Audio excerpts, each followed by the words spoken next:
নমস্কার, দেখছেন talk to Bangla. আমি অভিষেক রয়েছে আপনাদের সাথে। এই মুহূর্তে যে খবর নিয়ে উপস্থিত হয়েছে, নীতিশ কুমারকে দরাদ সার্টিফিকেট দিচ্ছেন হঠাৎ করে এআইএমআইএম অর্থাৎ আসাউদ্দিন ওয়াইসির পক্ষ থেকে। তার দলের যে বিধায়করা জিতেছেন তার মধ্যেই একজন। তিনি বলছেন যে সংখ্যালঘুদেরকে নীতিশ কুমার ভালোই রাখবেন। এবং আপনারা জানেন আসাউদ্দিন ওয়াইসির যে দল, তারা মূলত পার্টিটা করেন, মূলত তাদের সংগঠনটা সংখ্যালঘুদেরকে নিয়েই, এবং সেই প্রেক্ষিতেই তারা ছখানা সিট বিধানসভা ভোটে এবারে জিতে গিয়েছেন। এবং সেইখান থেকে এই মুহূর্তে তাদের এই ধরনের বক্তব্য, সেটা যে একদম প্রথম সেটা তো তা নয়। তার সঙ্গে এর আগেও আপনাদেরকে খবর জানিয়েছি যে নীতিশ কুমারকে বারংবার নিজেদের সঙ্গে সম্পৃক্ত করতে চাইছে এআইএমআইএম। এবং এর আগেও জানিয়েছি যে এআইএমআইএম তাদের বিভিন্ন বিধায়কদের সঙ্গে নীতিশ কুমারও গভীর সম্পর্কিত রয়েছেন, গোপন সম্পর্কে। এবং সেই জায়গা থেকে এই মুহূর্তে যে ডেভেলপমেন্টটা আবারও হচ্ছে, সেটা কিন্তু একটা বড়সড় ইঙ্গিত বিহারের পলিটিক্স দিচ্ছে। এবং এই মুহূর্তে নতুন একটা ডেভেলপমেন্ট, যে এআইএমআইএম তাদের একজন এমএলএ হঠাৎ করে বলে উঠলেন যে নীতিশ কুমারের আমলে সংখ্যালঘুরা ভালোই থাকবে, নীতিশ কুমার সেই জায়গাটা অবশ্যই মেনটেন করেন। কেন এই ধরনের দরাদ সার্টিফিকেট হঠাৎ করে উঠে এলো, এবং এই মুহূর্তে কেন হঠাৎ করে নীতিশ কুমারকে নিয়ে এত ভালো ভালো কথা, হঠাৎ একটা সংখ্যালঘুদেরকে কনসেন্ট্রেট করে যে ধরনের একটা পার্টি তৈরি হয়েছে তারা বলে উঠলো, এই প্রশ্ন এই মুহূর্তে উঠছে। তাহলে কি আবারও কোন নতুন সমীকরণ, তাহলে কি আবারও নীতিশ কুমারের দলে নতুন ভাবে ঢুকতে চাইছে এআইএমআইএম এর বিভিন্ন সদস্যরা? এই প্রশ্ন এই মুহূর্তে উঠছে। আপনাদের সমস্তটা জানাবো। তার আগে অবশ্যই টক টু বাংলা ইউটিউব চ্যানেলটি সাবস্ক্রাইব করুন, ভিডিও দেখুন শেষ অবধি স্কিপ না করে। আপনারা জানেন 2025 সালের একদম শেষ লকডাউন আমরা দাঁড়িয়ে আছে, কিন্তু 2025 সালে সবচেয়ে গুরুত্বপূর্ণ যদি একটা ভোট হয়ে থাকে তাহলে সেটা কিন্তু বিহারের ভোট। কেন বিহারের ভোটটা এতটা গুরুত্বপূর্ণ ছিল? তার কারণ বিজেপি কে সাপোর্ট করার জন্য 12 জন সাংসদ বিহারের তরফ থেকে যাচ্ছেন, এবং নীতিশ কুমারের মাধ্যমে বিজেপির পায়াটা শক্ত হয়েছে 2024 সালের লোকসভা ভোটের পর থেকে।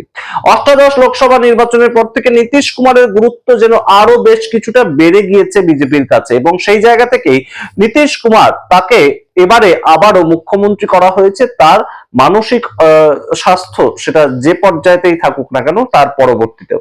কিন্তু এই মুহূর্তে নীতিশ কুমার অন্য একটা প্ল্যান করছেন, অন্য একটা ট্যাকটিক্স তিনি গঠন করার চেষ্টা করছেন। নিতিন নবীন আপনারা জানেন ভারতীয় জনতা পার্টির নতুন একজন অধ্যক্ষের জায়গায় তিনি রয়েছেন, এবং সেই জায়গা থেকে নিতিন নবীন এই মুহূর্তে সম্পূর্ণ বিহারে কামড়ে পড়ে আছেন, মাটি কামড়ে পড়ে আছেন। নীতিশ কুমার যেখানে যাচ্ছেন নিতিন নবীনকে সেখানেই দেখা যাচ্ছে। অর্থাৎ কোথাও নীতিশ কুমারকে একা ছাড়ার পক্ষপাতী নিতিন নবীন অন্তত নয়। সে সাথে সম্রাট চৌধুরী থাকুক বা না থাকুক, কিন্তু নিতিন নবীন থাকছেনই। এবং নিতিন নবীন এতটাই ভিজিবল হচ্ছেন, নিতিন নবীন এতটাই তার যে সংগঠন, বিজেপির সংগঠন বিহারে বাড়ানোর চেষ্টা করছেন, সেটা অবশ্যই কিন্তু এই মুহূর্তে একটা রাজনৈতিক চর্চার বিষয় হয়ে উঠছে। এবং সেই জায়গা থেকে এই মুহূর্তে নীতিশ কুমার তিনিও যে সম্পূর্ণ চুপচাপ বসে থাকার মতন মানুষ নন, সেটা আবারও তিনি প্রমাণ দিচ্ছেন। নিতিন নবীন এই মুহূর্তে কাকে ভাঙিয়ে আনার চেষ্টা করছে তাদের দলে? নিতিন নবীন চেষ্টা করছেন উপেন্দ্র কুশওয়াহা, তার দল থেকে যে 4 জন বিধায়ক জয়ী হয়েছে তার মধ্যে 3 জন বিধায়ক উপেন্দ্র কুশওয়াহার স্ত্রী ছাড়া বাকি 3 জন বিধায়ককে নিজেদের দিকে টানতে। তাহলে বিজেপির সংখ্যাটা বেড়ে অন্তত 89 থেকে 92 হয়ে যাবে। আর অন্যদিকে নীতিশ কুমারের চেষ্টাটা কি? নীতিশ কুমার এই মুহূর্তে কততে দাঁড়িয়ে আছেন? 85-তে। এবং তার 85 জন বিধায়ক, তার মধ্যে থেকেও তো বিজেপি টানার চেষ্টা করছে, কিন্তু সেই 85 জন প্লাস তার সঙ্গে আরো কিছু যদি অ্যাড করা যায়, অর্থাৎ আসাউদ্দিন ওয়াইসি টোটাল বিধায়কের সংখ্যা হচ্ছে 6 জন। বিহারে 6খানা সিট পেয়েছে এআইএমআইএম এই রিসেন্ট ঘটে যাওয়া বিধানসভা নির্বাচনে, এবং সেখানে একদম সরাসরি দাঁত ফোটাতে চাইছেন নীতিশ কুমার। নীতিশ কুমার এই মুহূর্তে চাইছেন আসাউদ্দিন ওয়াইসির 6 জন বিধায়ক যদি সরাসরি জেডিইউতে ট্রান্সফর্ম করে যায়, তাহলে অবশ্যই এই মুহূর্তে জেডিইউ এর যে কাজটা ভারী হবে, জেডিইউ এর যে গ্রহণযোগ্যতা আরো মানুষের কাছে পৌঁছে যাবে বেশি করে।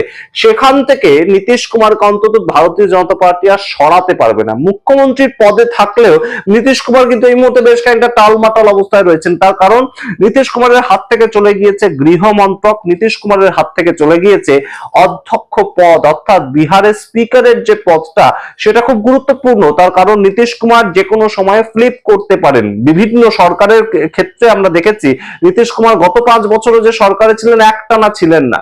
নীতিশ কুমার হঠাৎ 2022 সালে ছেড়ে চলে গিয়েছিলেন এনডিএ কে, আবারও 2015 থেকে 20 যে টার্মটা সেটাও যদি আপনারা দেখেন সেখানে হঠাৎ করে 2 বছর থাকার পর মোহভঙ্গ হয় নীতিশ কুমারের, এবং নীতিশ কুমার হঠাৎ করে 2017 সালে ছেড়ে চলে আসেন। এই প্রেক্ষাপটটা তৈরি করার ক্ষেত্রে সবচেয়ে গুরুত্বপূর্ণ পদটা হচ্ছে অধ্যক্ষের পদ, এবং সেটাও নীতিশ কুমারের হাতছাড়া এখন। তো সেই জায়গা থেকে ভারতীয় জনতা পার্টির সঙ্গেই যদি থাকতে হয় তাহলে যে ভারতীয় জনতা পার্টির থেকে বিধায়কের সংখ্যাটা বেশি নীতিশ কুমারকে রাখতে হবে সেইটা সম্বন্ধে কিন্তু তিনি ওয়াকিবহাল, এবং সেই চেষ্টাটাই ক্রমাগত করে যাচ্ছেন। এবং অন্যদিকে কি ডেভেলপমেন্ট আমরা দেখতে পাচ্ছি, সংখ্যালঘু সম্প্রদায়, সীমান্তবর্তী অঞ্চল এবং প্রত্যেকটা জায়গাতে নীতিশ কুমারের একটা পপুলারিটি আছে, এবং পিছিয়ে পড়া দলিত, আদিবাসী এবং সংখ্যালঘু সম্প্রদায় তাদের জন্য নীতিশ কুমার ভাবনা চিন্তা করেন, বিভিন্ন ধরনের প্রকল্প এনেছেন, এগুলো কিন্তু বিহারে কথিত রয়েছে। সেই জায়গাটাই আরো একবার এআইএমআইএম তাদের একজন বিধায়ক যখন নতুন করে মনে করিয়ে দেন যে নীতিশ কুমার সংখ্যালঘুদের উন্নতির জায়গাটা আশা করি মনে রাখবেন, নীতিশ কুমারের আমলে আমরা ভালোই ছিলাম, এই কথাটা হঠাৎ করে এআইএমআইএম যেভাবে প্রতিষ্ঠা করতে চাইছে তাতে কিন্তু একটাই দিক উঠে আসছে এই মুহূর্তে, জেডিইউ তাদের যে সংখ্যা সেটা বিস্তার করবে না তো পরবর্তীতে একদম 2026-এ যে মন্ত্রিসভা গঠিত হচ্ছে মকর সংক্রান্তির পরে, মন্ত্রিসভা গঠিত বলতে নতুন মন্ত্রিসভা হচ্ছে, নতুন ভাবে অ্যাডেড হবেন বেশ কিছু মানুষ, সেখানে নতুন ভাবে আমরা দেখতে পাবো না তো যে এআইএমআইএম তাদের কিছু বিধায়ক হঠাৎ করে নীতিশ কুমারের পার্টির হয়ে তারা মন্ত্রিসভায় স্থান পাচ্ছেন। সেই রকম প্রেক্ষাপটগুলো কিন্তু খুব গুরুত্বপূর্ণভাবে এই মুহূর্তে উঠে আসছে। আমরা জানি না হঠাৎ করে কেন নীতিশ কুমার এআইএমআইএম তার প্রিয় হয়ে গেলেন, এবং এই যে সখ্যতা, এই যে মিত্রতা, সেটা কিন্তু নীতিশ কুমারকে এই মুহূর্তে একদম প্রথম জেতার পরের দিন থেকে এআইএমআইএম তারা বিভিন্ন ধরনের অফার দিয়ে যাচ্ছে যে আপনি এখনো ইন্ডিয়া অ্যালায়েন্সের সঙ্গে আসতে পারেন, আপনি এখনো সরকার তৈরি করতে পারেন, এবং হিসেবটাও এআইএমআইএম দিয়ে দিয়েছিল যে আমাদের 6 জন সম্পূর্ণ আপনাকে সাপোর্ট করবে, আপনার 85 জন রয়েছে এবং ইন্ডিয়া অ্যালায়েন্সের রয়েছে 35 জন, সংখ্যাটা হয় 126, 122 তো ম্যাজিক ফিগার, তাহলে আপনি আসছেন না কেন? এরকম একটা সঙ্গে সঙ্গে অফার কিন্তু প্রথম এআইএমআইএম এর পক্ষ থেকে দেয়া হয়েছিল। কিন্তু সামগ্রিক বিষয়টা এই মুহূর্তে যেদিকে গড়াচ্ছে তাতে এআইএমআইএম তারা হয়তো কোথাও গিয়ে সরাসরি সরকারে আসতে চাইছে, এবং তার যে প্রেক্ষিতটা সেটা কি নীতিশ কুমার, সেটা কি নীতিশ কুমারের প্রতি তাদের যে ভালোবাসা, নীতিশ কুমারের প্রতি তাদের যে আনুগত্য, সেটাকে আরো একবার প্রমাণ দিতে চাইছে তারা। এই জন্যই সরকারের কাছাকাছি থাকলে এআইএমআইএম তাদেরও যে সাংগঠনিকভাবে অনেকটা উন্নতি হবে সেটাও তো একটা স্বাভাবিক ঘটনা, এবং নীতিশ কুমার তার সম্বন্ধে এই ধরনের ভূয়সী প্রশংসা করা সেটা কিন্তু একটাই দিকে এই মুহূর্তে ইঙ্গিত করছে বিহারের রাজনীতিকে কেন্দ্র করে যে নীতিশ কুমার হয়তো নিজের জন্য একটা সুদূর প্রসারী প্ল্যান ভাবছে, যাতে তাকে বিজেপির ওপর কমপ্লিটলি চোখ বন্ধ করে ভরসা না করে বসে থাকতে হয়, শুধুমাত্র 12 জন সাংসদের জুজু দেখিয়ে যাতে তাকে মুখ্যমন্ত্রী থাকতে না হয়, তার কথাটাও যেন তিনি খাটাতে পারেন বিভিন্ন প্রেক্ষিতে বিহারের মাটিতে, সেটা হয়তো নীতিশ কুমার কোথাও শিওর করতে চাইছেন, এবং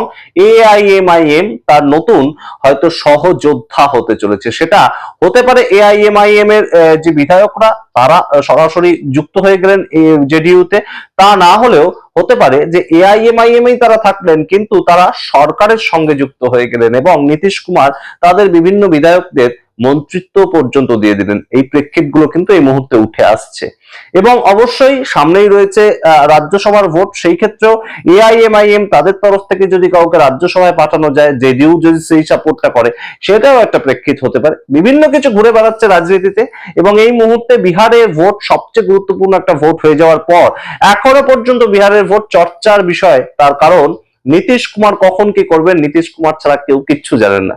সমস্তটা রাখলাম আপনাদের সামনে। যে কোনো ডেভেলপমেন্টের খবর রাজনীতি সংক্রান্ত অবশ্যই দেখার জন্য টক টু বাংলা ইউটিউব চ্যানেলকে সাবস্ক্রাইব করুন, আমাদের সাহায্য করতে পারেন জয়েন বাটন এবং থ্যাঙ্কস বাটন ক্লিক করে। ধন্যবাদ।